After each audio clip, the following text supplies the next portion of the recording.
Welcome back to the Deep Dive. Today, we're embarking on a mission through history that is genuinely startling. We've compiled a stack of sources that reveal something profoundly strange about how society operates.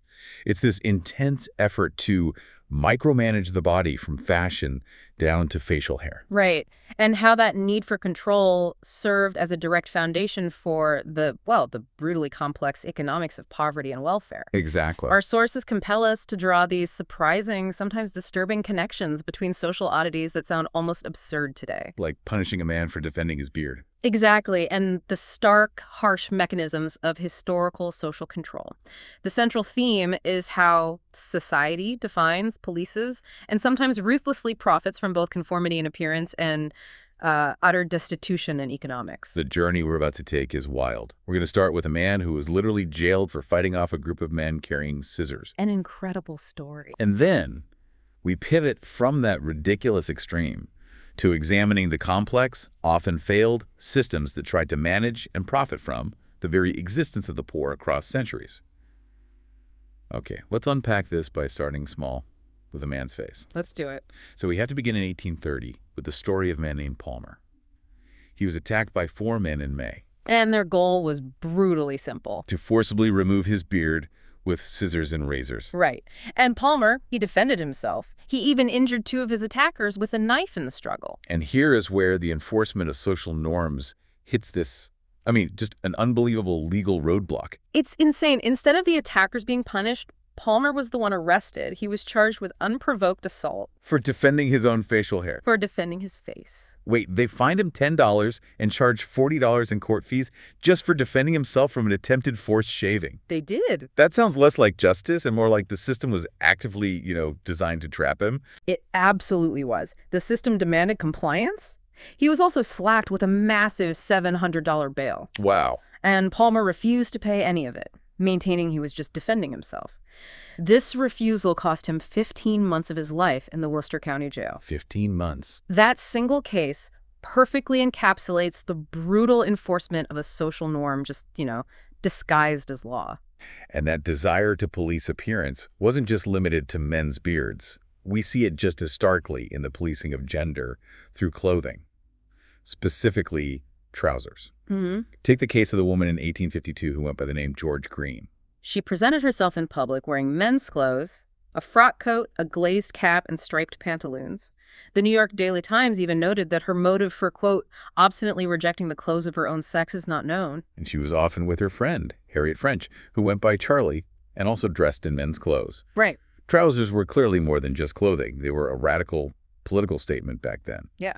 Why was that particular garment such a powerful symbol of defiance? Well, because for much of modern history, they were strictly restricted for women, which is interesting because historically, among nomadic steppe people in antiquity, both sexes wore them. Right.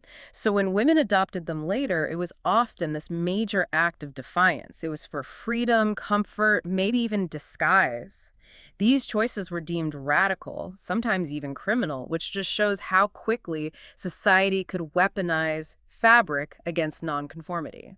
Which connects to a surprisingly persistent modern parallel that we stumbled upon in the sources, the issue of pockets. Oh, the pocket debate. Yes. Or, more accurately, the systemic lack of functional pockets in women's clothing. It's a subtle but ongoing design inequality. Studies show that pockets in women's jeans are often nearly half the depth and significantly narrower than those in men's. And it's not just about fashion, it fundamentally affects utility. They often can't fit a modern smartphone or even a small wallet. Absolutely. And it impacts technology use, which is a detail I hadn't really considered before. Well, many passive tracking apps, like step counters, they're engineered assuming the device is housed in a pocket during the day. Right, of course. So this forces many women to rely on handbags instead, which can render those applications functionally useless.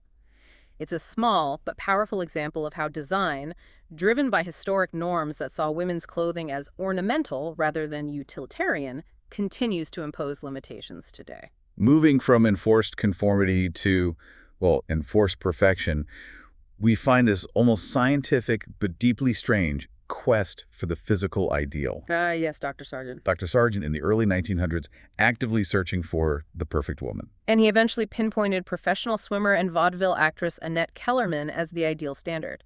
She was 5 feet 4 inches with very specific measurements, a 35.2-inch bust, 26.2-inch waist, and 37.8-inch hips. And these figures were even used for comparison against the typical American sculptures displayed at the 1893 Chicago World's Fair.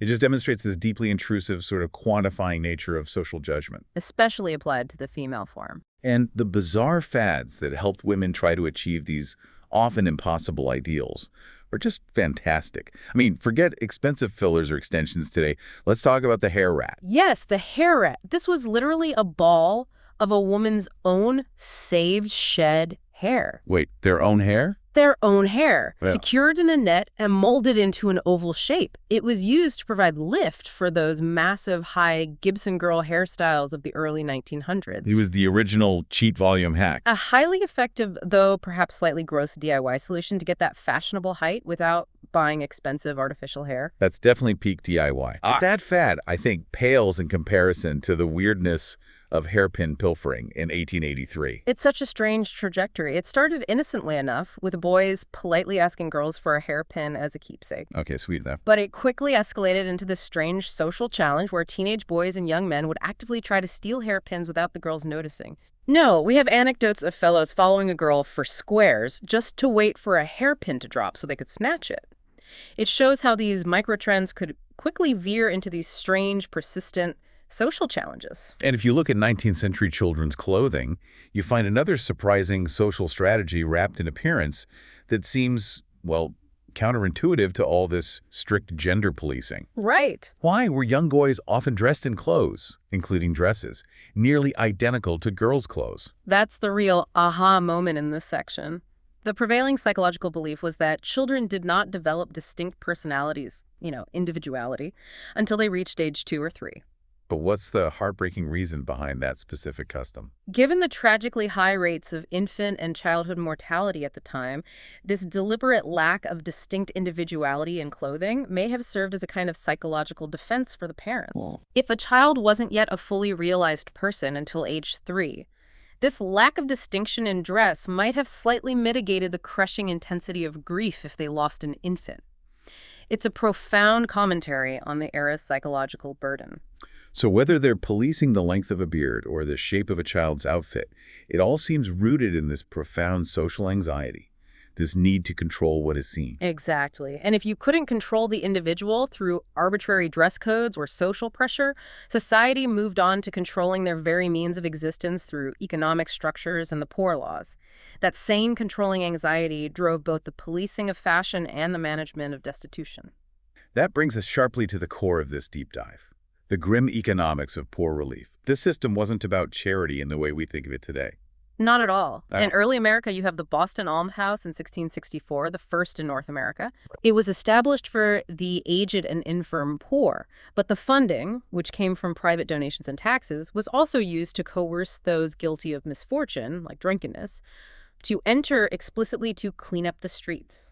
So it was social cleansing. The sources summarize the structure perfectly as charity in the grip of serfdom. That idea of relief within a framework of repression really defines the entire poor law history, especially in England, where relief funds were initially financed by fines and parish stock. And that parish stock wasn't just cash. It meant they literally owned communal assets, sometimes flocks of sheep or herds of cattle managed by the parish to yield revenue.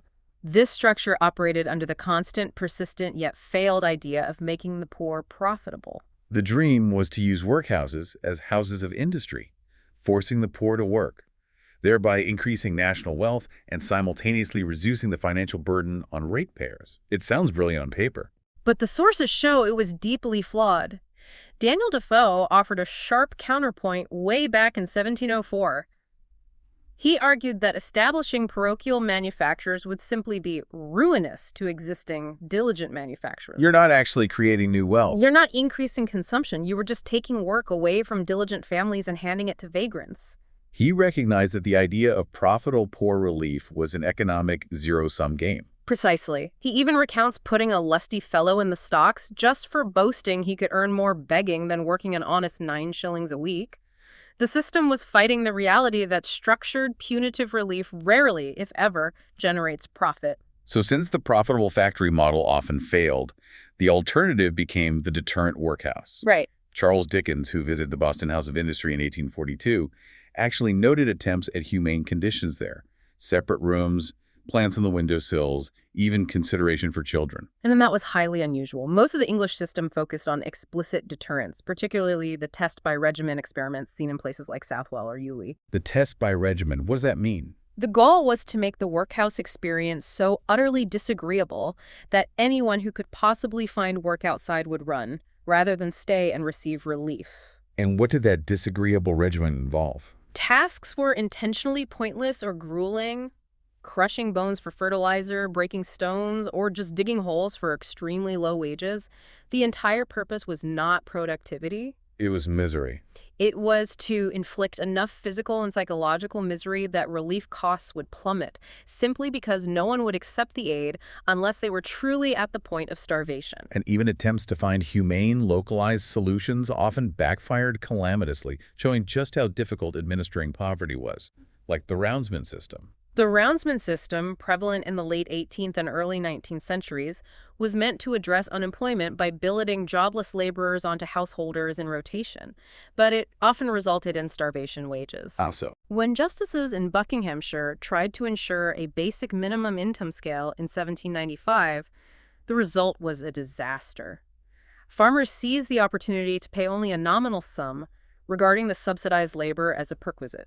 And the parish, the ratepayers, ended up covering the real cost of the laborer's wages. Exactly. So the humane attempt ended up subsidizing farmer greed while leaving the worker totally dependent on the parish rate. Wow.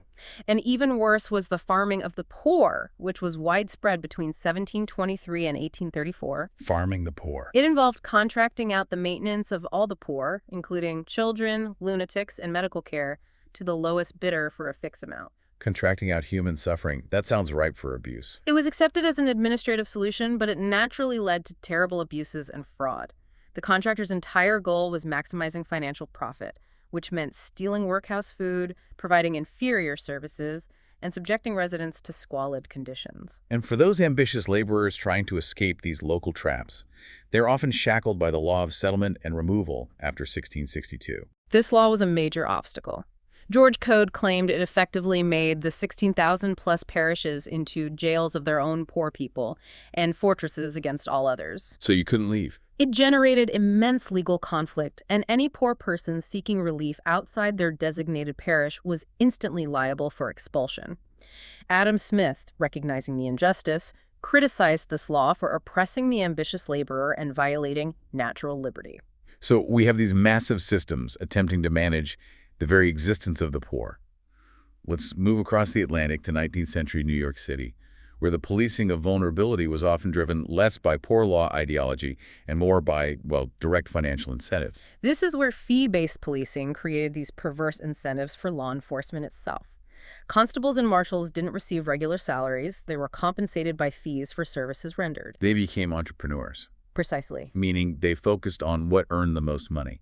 Exactly. The sources note they focused heavily on the unnecessary arrest of the poor, especially for low-level offenses, rather than more complex, time-consuming work like recovering stolen property. Even though that might have higher rewards. But it was riskier. A constable received 50 cents for committing an unlawful citizen to jail, which was about 2/3 of a watchman's nightly pay. That 50-cent bounty incentivized constant arrests. And this financial incentive put poor women, particularly those involved in prostitution, in a uniquely vulnerable position. Definitely. Vagrancy laws were weaponized to target them. The crime wasn't defined purely as the illicit sex trade, but essentially as being female, poor, and without a male protector. Wow. The Harriet Charles case shows this vulnerability starkly. Though her 1846 conviction as a vagrant was ruled illegal due to lack of due process, the authorities simply tried again. She was arrested as a vagrant and common prostitute in 1850 and sentenced to 3 months. They just kept coming at her. The system targeted those whose poverty and destitution makes them wanting in all other forms of protection. But the sources also make it clear, these women weren't just passive victims of this system. They showed agency by engaging with the legal system when it benefited them. They did. Prostitutes would actively call the watch to evict disruptive, drunk patrons from their premises, or press charges against men who damaged their clothes or bonnets during altercations. So they used the law as a shield. When they needed basic physical protection, yes. Though that protective shield, I imagine, dissolved the moment their veracity was challenged in a formal setting. Absolutely. In the infamous Jewett murder trial of 1836, the defense successfully argued that a prostitute instant destruction of veracity. And the judge agreed. The judge ultimately concurred in his charge to the jury, highlighting the almost impossible vulnerability of women in that profession before the law. And finally, prostitution became increasingly visible in NYC, moving from hidden dock areas to residential and commercial neighborhoods between the 1830s and 1870s. We even have these strange reports of women sitting by open windows with their naked persons greatly exposed in White Street brothels, turning it into a public spectacle. And the theaters played a major controversial social role as a meeting hub.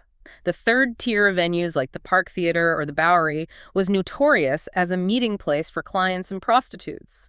This visibility fueled intense moral panic. How extreme did that panic get? Very extreme. The advocate of moral reform, for instance, made truly shocking, unsubstantiated claims, suggesting moral decay was so rampant they found girls as young as 10 or even 3 in the theaters for the purpose of prostitution. 3 years old. We must read this as reflecting intense social anxiety and moral panic, but it shows how visibility magnified fear and reaction. And that visibility coincided tragically with a high human cost. Substance abuse was rampant among women in this profession. It was. Alcohol was the most common drug, but opium was frequently resorted to, often used to create an artificial state of excitement or simply to escape problems. Contemporary observers estimated that barely 1% of prostitutes were thought to practice their calling without regularly consuming intoxicating drinks. So nearly everyone.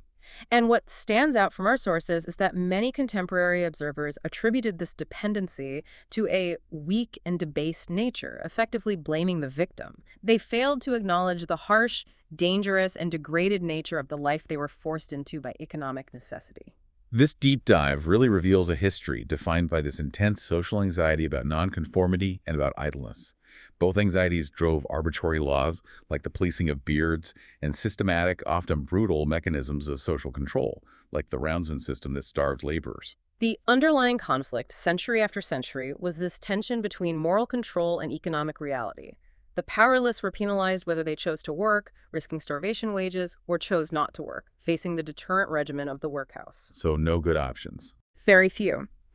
The major historical pivot, which occurred later with the work of thinkers like the Webbs, finally shifted the focus away from pure deterrence towards specialized, curative care adapted to individual needs. We started this conversation with a man jailed for fighting to keep his beard, an absurd moment of state control over a private choice. Now consider this, you, the listener. What seemingly trivial or private aspect of your own appearance or daily habits might be deemed criminal or immoral if subject to the moral codes and ruthless economic incentives of the 19th century. Or if a new generation of policymakers decided to farm out the administration of social norms and poor relief to the lowest bidder today. It's something to mull over the next time you put your phone in your pocket, if you have one large enough.